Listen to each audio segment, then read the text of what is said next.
नमस्कार साथियों, मैं बजरंग कुमार आप सभी का स्वागत करता हूं आपके अपने YouTube चैनल IT एक्सपर्ट में। साथियों, हमारी डेली करंट अफेयर से संबंधित हम हमारी आज की क्लास में पढ़ने वाले हैं 6 अक्टूबर से 2023 के महत्वपूर्ण करंट अफेयर के क्वेश्चनों के बारे में। साथियों, मैंने इस वीडियो के अंदर वही प्रश्न जोड़े हैं जो कि परीक्षा की दृष्टि से बहुत ही महत्वपूर्ण होने वाले हैं और इन्हें पूरी जानकारी के साथ हम अध्ययन करेंगे। साथियों, अगर आपको इस वीडियो का PDF चाहिए तो उसका लिंक मैं आपको डिस्क्रिप्शन बॉक्स में दे दूंगा, वहां से आप इस वीडियो के PDF को डाउनलोड कर सकते हैं। साथ ही दोस्तों, अगर मेरी वीडियो आपको पसंद आए तो मेरी वीडियो को लाइक और शेयर करें, और अभी तक आपने मेरा चैनल सब्सक्राइब नहीं किया है तो मेरे YouTube चैनल IT एक्सपर्ट को सब्सक्राइब जरूर कर लें। तो चलिए दोस्तों, आज की महत्वपूर्ण क्लास में हम 10 प्रश्न लेकर आए हैं, जिसका हमारा पहला प्रश्न के बारे में हम अध्ययन कर लेते हैं। आज की क्लास का हमारा पहला प्रश्न है, हाल ही में वर्ष 2023 में रसायन विज्ञान के लिए नोबेल पुरस्कार से निम्न में से किसे सम्मानित किया गया है। जब हम ऑप्शन की बात करें साथियों, तो हमारा पहला ऑप्शन है मोंगी जी बावेंडी, ऑप्शन बी है लुइस ई ब्रूस, ऑप्शन सी है एलेक्सी आई एकिमोव, तथा ऑप्शन डी है हमारा उपयुक्त सभी।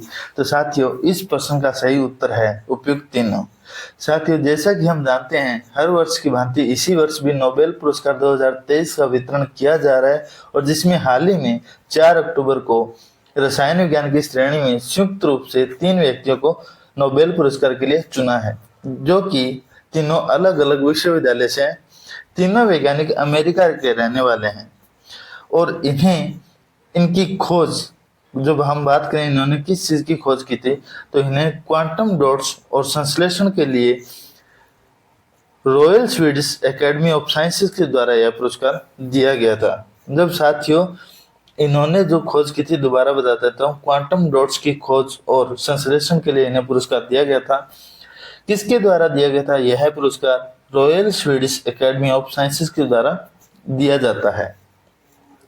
जब हम बात करते हैं साथियों भारतीय विजेता की, तो रसायन शास्त्र या रसायन विज्ञान में भारतीय विजेता वेंकटरमन रामकृष्णन को वर्ष 2009 में उनके कोशिका के अंदर प्रोटीन का निर्माण करने वाले राइसोसोम के कार्य प्रणाली और संरचना की खोज की थी, और उसी के चलते इन्हें रसायन विज्ञान में नोबेल पुरस्कार मिला।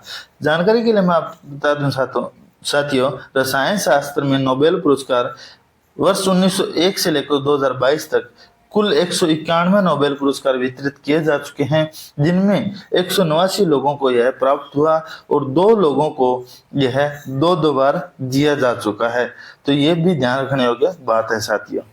अगला हमारा क्वेश्चन है, हाल ही में एशियन गेम्स के इतिहास में जेवेलिन थ्रो में स्वर्ण पदक जीतने वाली पहली भारतीय महिला एथलीट कौन बनी है।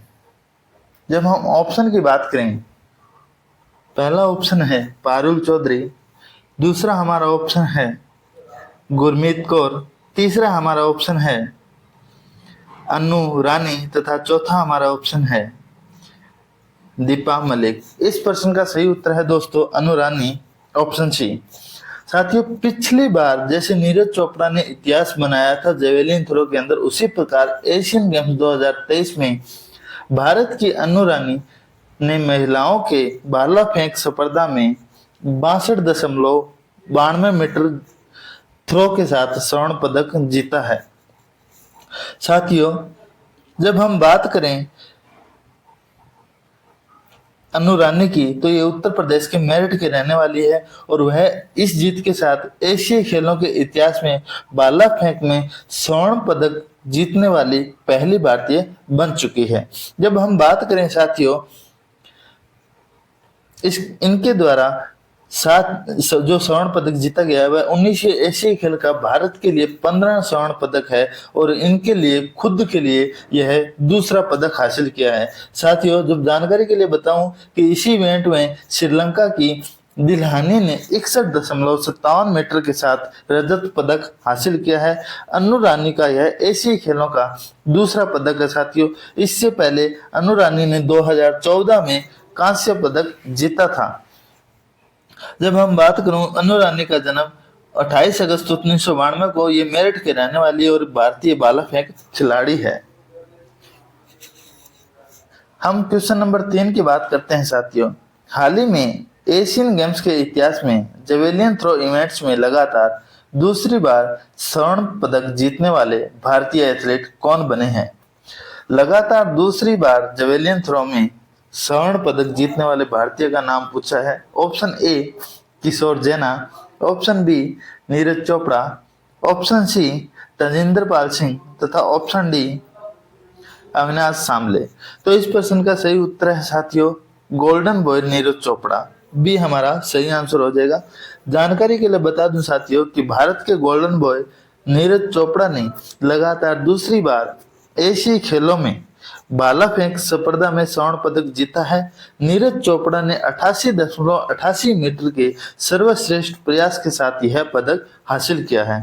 जब हम बात करें पिछला स्वर्ण पदक, तो वर्ष 2018 में हुए एशियाई खेलों में इन्होंने एक सर्वश्रेष्ठ रिकॉर्ड बनाते हुए पहला स्वर्ण पदक जीता था। साथ ही इसी इवेंट में भारतीय भाला फेंक खिलाड़ी किशोर जैना ने 87.54 मीटर के प्रयास के साथ रजत पदक जीता है साथियों। इन्हें गोल्डन बॉय क्यों कहा जाता है कि विश्व एथलेटिक चैंपियन 2023 में इन्होंने स्वर्ण पदक जीता, ओलंपिक 2022 में इन्होंने स्वर्ण पदक जीता, डायमंड लीग 2022 में इन्होंने स्वर्ण पदक जीता और एशियाई खेल 2018 में स्वर्ण पदक जीता था। 19वां एशियाई खेल में भाला फेंक में भारत ने 2 पदक जीते हैं। पुरुषों की स्पर्धा में एक स्वर्ण पदक और दूसरा रजत पदक। और जब महिला की बात करें तो अभी पिछले प्रश्न में हमने बात की अनु रानी ने पहली महिला खिलाड़ी भाला फेंक खिलाड़ी जिन्होंने स्वर्ण पदक जीता है और इसी के साथ अपना इतिहास बनाया है। अब हमारा अगला क्वेश्चन है, राजस्थानी भाषा साहित्य और संस्कृति अकादमी के द्वारा वर्ष 2023 और 24 के लिए सूर्यमल मिशन शिखर पुरस्कार किसे दिया जाएगा? ऑप्शन ए है doctor Manmohan Singh Yadav, option B है महेंद्र मोदी, ऑप्शन सी है डॉक्टर हाकम अली तथा ऑप्शन डी है हमारा डॉक्टर रेणुका व्यास। इस प्रश्न का सही उत्तर है साथियों डॉक्टर मनमोहन सिंह यादव। जानकारी के लिए मैं आपको बता दूं कि हाल ही में राजस्थानी भाषा साहित्य और अकादमी के द्वारा अनेक पुरस्कारों की घोषणा की गई है और इन्हीं पुरस्कारों के चलते जब हम बात करें विभिन्न पुरस्कारों में से एक पुरस्कार सूर्यमल मिशन शिखर पुरस्कार की बात करें तो यह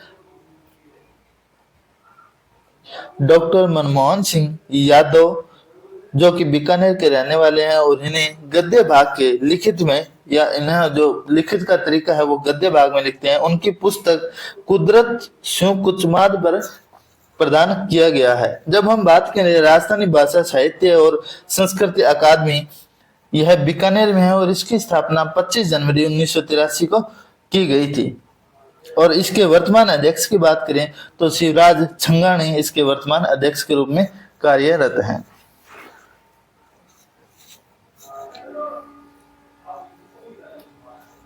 अगला हमारा क्वेश्चन है,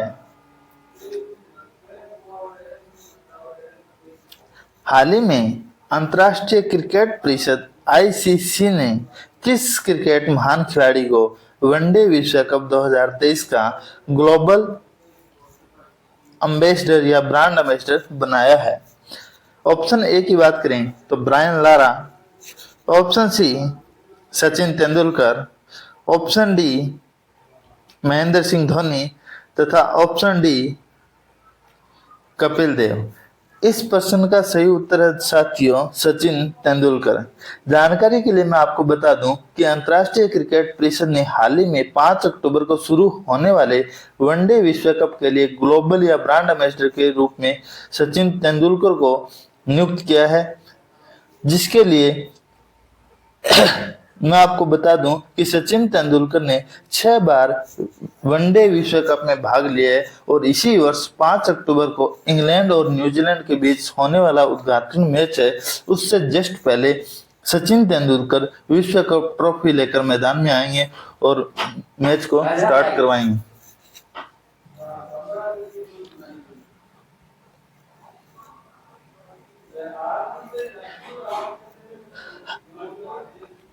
अगला हमारा क्वेश्चन है साथियों,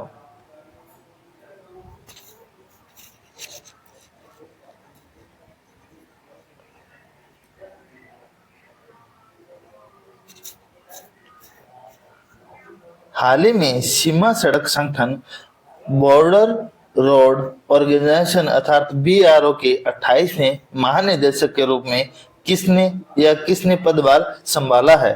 तो जब हम ऑप्शन की बात करते हैं तो हमारा पहला ऑप्शन है lieutenant general Rajiv Chaudhary, option B general Raghu Srinivasan, option C general Harpal Singh तथा ऑप्शन डी है हमारा लेफ्टिनेंट जनरल कुलदीप चड्ढा। इस प्रश्न का सही उत्तर है दोस्तों option B lieutenant general Raghu Srinivasan.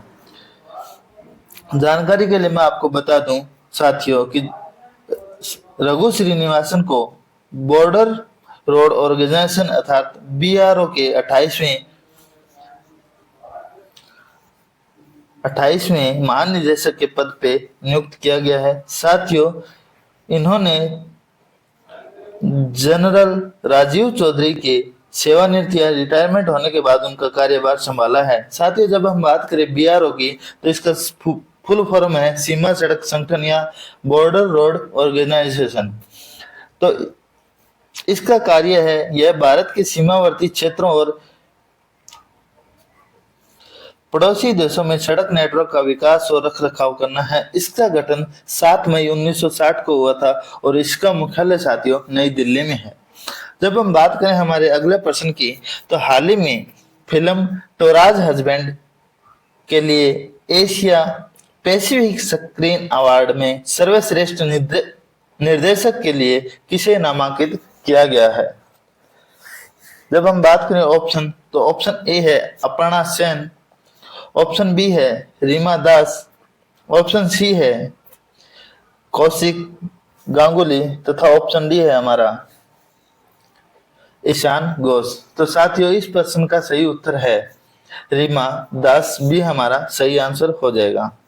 जब हम इसकी जानकारी की बात करते हैं साथियों तो टोराज हस्बैंड जो फिल्म है इसे राष्ट्रीय पुरस्कार विजेता फिल्म निर्माता रीमा दास को उनकी फिल्म टोराज हस्बैंड के लिए Asia Pacific screen award APSA 2023 में पास्ट लाइव फिल्म निर्माता सेलेन सोंग के साथ सर्वश्रेष्ठ निर्देशक की श्रेणी में नामांकित किया गया है।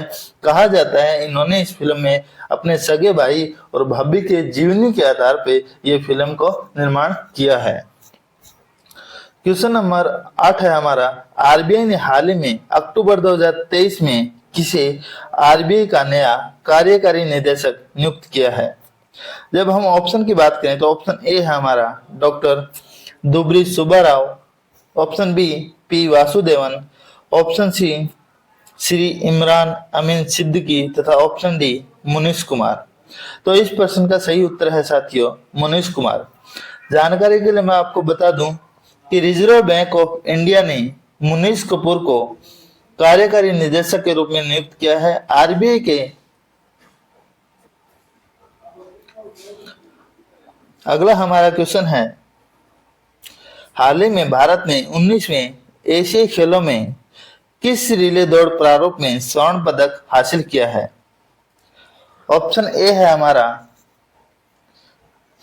4 गुणा 100 मीटर, ऑप्शन बी है 4 गुणा 200 मीटर, ऑप्शन सी है 4 गुणा 300 मीटर तथा ऑप्शन डी है हमारा 4 गुणा 400 मीटर। तो इस प्रश्न का सही उत्तर है साथियों 4 गुणा 400 मीटर।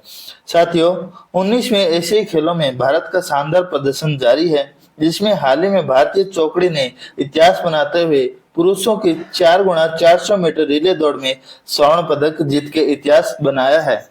इस भारतीय चौकड़ी में अमोद जैकब, मोहम्मद अनस, राजेश रमेश और मोहम्मद अजमल ने 3 मिनट 1 सेकंड 58 समय में यह दौड़ पूरी की है और उन्होंने ये क्वालिफाई के लिए 3.3 सेकंड 44 समय में यह दौड़ पूरी की थी। तो डी हमारा सही आंसर हो जाएगा।